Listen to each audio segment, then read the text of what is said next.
কোন কোন হাদিস থেকে এমনটা উদ্গ্রীব বা তারগিব দেওয়া হয়েছে, উৎসাহ দেওয়া হয়েছে, জিলহজ মাসের এই দশম দিনকে এতটা ফজিলতপূর্ণ বলা হয়েছে, মাহে রমজানের চেয়ে কোনো কিছুতেই কম নয়। কোরআনুল কারীমে নবী পাক কোরআনুল কারীমে মহান রব্বে কারীম বলেছেন, ওয়াল ফাজর ওয়া লায়ালিন আশর ওয়াশ শাফঈ ওয়াল ওয়াতর। কোরআনুল কারীমের অন্যত্র আল্লাহ তাআলা বলেছেন, ওয়ায়াযকুরুসমাল্লাহি ফি আইয়ামিন মা'লুমাত। প্রিয় বন্ধুগণ, তিরমিজি শরীফের মধ্যে এক হাদিসে আবু হুরায়রা রাদিয়াল্লাহু তাআলা আনহু থেকে বর্ণিত, তিনি বলেন, নবী পাক সাল্লাল্লাহু আলাইহি সাল্লাম বলেছেন, জিলহজের প্রথম 10 দিনে ইবাদত অন্যান্য মাসের যে কোনো ইবাদতের চেয়ে এই জিলহজ মাসের প্রথম দশকে ইবাদত খুবই গুরুত্বপূর্ণ এবং অধিক প্রিয়। নবী পাক সাল্লাল্লাহু আলাইহি সাল্লাম বলেছেন, এই জিলহজের প্রথম দশকের প্রতিদিনের রোজা অন্যান্য বছরে, অন্যান্য দিনে, অন্যান্য মাসের চেয়ে অনেক গুরুত্বপূর্ণ। একটি রোজা, প্রতিদিনের এক একটি রোজায় 1 বছরের সমতুল্য সওয়াব আল্লাহ তাআলা দান করবেন।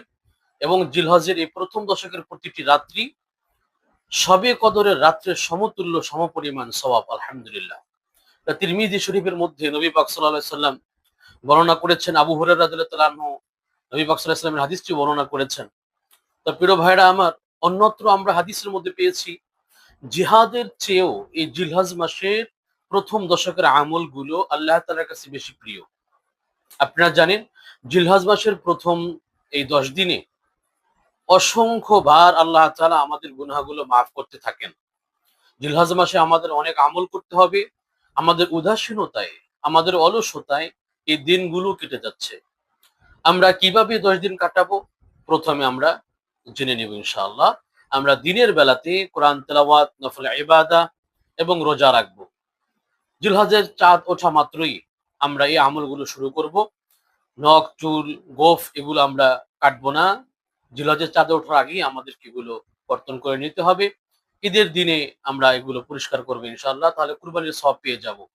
রাত্রি বেলায় আমরা নফল ইবাদত করব, তাহাজ্জুদের নামাজ পড়বো, আল্লাহ তাআলার কাছে ইস্তিগফার পাঠ করব এবং মহান রবের কাছে আমাদের যে জিনিসগুলো পাওয়ার ইচ্ছে আল্লাহ তাআলার কাছে চাইবো ইনশাআল্লাহ। আল্লাহ তাআলা আমাদের দোয়াগুলো কবুল করবেন।